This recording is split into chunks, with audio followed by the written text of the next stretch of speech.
देखिए, इस वीडियो में हम देखेंगे कि होम लोन से आप टैक्स किस तरीके से बचा सकते हैं। जब आप होम लोन लेते हैं तो उससे आप टैक्स में किस तरीके से बेनिफिट मिलता है।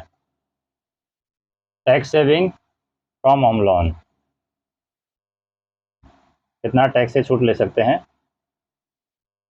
वो हम यहाँ पर देखेंगे। क्या क्या प्रोसेस है, कौन कौन से सेक्शन से कितना कितना छूट मिलता है। होम लोन आपने लिया है, टैक्स सेविंग किस तरीके से होगा। सबसे पहले बात करते हैं इनकम टैक्स रिटर्न की। आप बात करते हैं तो सबसे पहले आता है हमारे पास में कैसे कैसे कौन कौन से सेक्शन से आप लाभ उठा सकते हैं। जैसे 80C, इनकम टैक्स का सेक्शन 80C है। इससे आप क्या है, जो आपका होम लोन का राशि है, प्रिंसिपल अमाउंट जो है, प्रिंसिपल अमाउंट, उस प्रिंसिपल अमाउंट पर आप कितनी छूट ले सकते हैं। 1.5 लाख की आप छूट ले सकते हैं, 1.5 लाख की। लेकिन इसके लिए कंडीशन ये है कि आपकी जो प्रॉपर्टी है, जैसे आपने पोजीशन लिया है प्रॉपर्टी का, मतलब आपने पोजीशन ले लिया है प्रॉपर्टी का, तो वो 5 साल के अंदर आपको बेचना नहीं है। 5 साल उसमें रहना ही रहना है, 5 साल के बाद ही आप बेच सकते हैं। 5 साल से पहले बेचेंगे तो ये वापस से आपके टैक्स से वापस से जुड़ जाएंगे, वापस से आपके कैलकुलेट हो जाएंगे। तो ये प्रिंसिपल अमाउंट में 80C के थ्रू प्रिंसिपल अमाउंट में 1.5 लाख रुपए का क्या लगता है, टैक्स लगता है। मतलब टैक्स से आप छूट ले सकते हैं 1.5 लाख रुपए का, ये 80C के थ्रू ले सकते हैं। दूसरा आता है ब्याज पर छूट के लिए सेक्शन 24B। इससे आप ब्याज पर छूट ले सकते हैं, जो भी आपका इंटरेस्ट लग रहा है उस पर आप छूट ले सकते हैं। इसके लिए आपको क्या है, 2 लाख रुपए तक की छूट मिलती है। वैसे तो रूल ये है कि इंटरेस्ट पर तो पूरा छूट मिलता है, जो भी इंटरेस्ट लगता है उस पर पूरा छूट क्लेम कर सकते हैं। लेकिन अगर आपका अंडर कंस्ट्रक्शन आपने प्रॉपर्टी लिया है तो, और 5 साल तक उसका निर्माण कार्य होना है, मतलब 5 साल में वो कंस्ट्रक्शन कंप्लीट होने वाला है। 5 साल तक कंस्ट्रक्शन चलेगा, 5 साल में वो कंस्ट्रक्शन कंप्लीट होने वाला है, तो वहाँ पर भी आप 2 लाख का डिडक्शन है वो ले सकते हैं। फिर एक आता है सेक्शन 80EE। इसमें आप ब्याज पर छूट ले सकते हैं, जो भी आपका इंटरेस्ट लगने वाला है, ब्याज लगने वाला है, उस पर भी आप यहाँ पर 50,000 का छूट ले सकते हैं। इसके लिए कंडीशन ये है कि आपका जो लोन है वो 35 लाख से कम होना चाहिए, और प्रॉपर्टी का जो वैल्यू है वो 50 लाख तक ही होना चाहिए, ज़्यादा नहीं होनी चाहिए। प्रॉपर्टी का वैल्यू 50 लाख तक होना चाहिए, 50 लाख से ज़्यादा नहीं होनी चाहिए। और लोन का जो अमाउंट है वो 35 लाख तक ही होना चाहिए, 35 लाख से ज़्यादा नहीं होना चाहिए।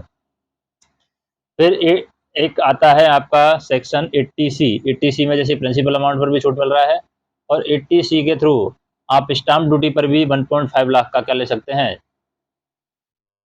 रिडक्शन ले सकते हैं स्टाम्प ड्यूटी के लिए। लेकिन उसी साल आपको क्लेम करना होगा, जिस साल आपने फ्लैट लिया उसी साल आपको ये 1.5 लाख का क्लेम है, ये करना होगा। बाकी और साल आप नहीं कर सकते। ठीक है, अब थोड़ा सा इनको विस्तार से हम जान लेते हैं कि ये रूल हैं वो किस तरीके से हैं। जैसे पहला रूल तो फिक्स है कि 80C के थ्रू 1.5 लाख का आप ले रहे हैं, पोजीशन आपको 5 साल तक मतलब रखना है, बेचना नहीं है आपको फ्लैट, तो यहाँ पर आप छूट ले सकते हैं। स्टाम्प ड्यूटी पंजीकरण पर आप शुल्क ले सकते हैं, मतलब 1.5 लाख रुपए तक आप क्लेम कर सकते हैं, और उसी साल आपको ये क्लेम करना है, बाकी साल आप क्लेम नहीं कर सकते। उसके बाद में देखिए आपने यहाँ पर देखा 80EE, ये ब्याज पर आप छूट ले सकते हैं। जैसे कि 35 लाख से कम आपकी प्रॉपर्टी का वैल्यू होना चाहिए, 50 लाख से अधिक आपकी प्रॉपर्टी वैल्यू होनी चाहिए, 35 लाख से कम आपका लोन होना चाहिए। ठीक है, उसके बाद में हम बात करते हैं एक और कटौती यहाँ पर ले सकते हैं। 80 है, यहाँ पर भी आप 1.5 लाख का कटौती ले सकते हैं, यानी संपत्ति का जो स्टाम्प वैल्यू है वो 35 लाख रुपए से अधिक नहीं होना चाहिए, यहाँ पर भी आप ले सकते हैं। और दूसरा इसमें कंडीशन ये है कि जब आपका लोन अप्रूवल होता है तो आपके नाम से कोई पहले से प्रॉपर्टी नहीं होनी चाहिए, कोई अन्य घर आपका नहीं होना चाहिए। अन्य घर रहेगा तो आप यहाँ पर 80EE के थ्रू छूट है आप नहीं ले सकते, मतलब आप इसका दावा नहीं कर सकते। और एक और यहाँ पर है कि अगर आपने जॉइंट में फ्लैट लिया है, जॉइंट में फ्लैट लिया है, तब भी आप टैक्स का क्या है, क्लेम कर सकते हैं। टैक्स रिटर्न आप क्लेम कर सकते हैं अगर जॉइंट में भी आपने फ्लैट लिया है। तो टैक्स में वहाँ पर क्लेम करने के लिए आपके पास लिमिट क्या रहेगी, जो इंटरेस्ट है आपका, इंटरेस्ट पर आप 2 लाख का क्लेम कर सकते हैं। 2 लाख रुपए क्लेम कर सकते हैं इंटरेस्ट पर। और जो प्रिंसिपल अमाउंट है, प्रिंसिपल अमाउंट पर आप 1.5 लाख का क्लेम कर सकते हैं। मतलब टोटल जॉइंट अमाउंट है 3.5 लाख का आप क्लेम कर सकते हैं दोनों मिल कर के। ठीक है।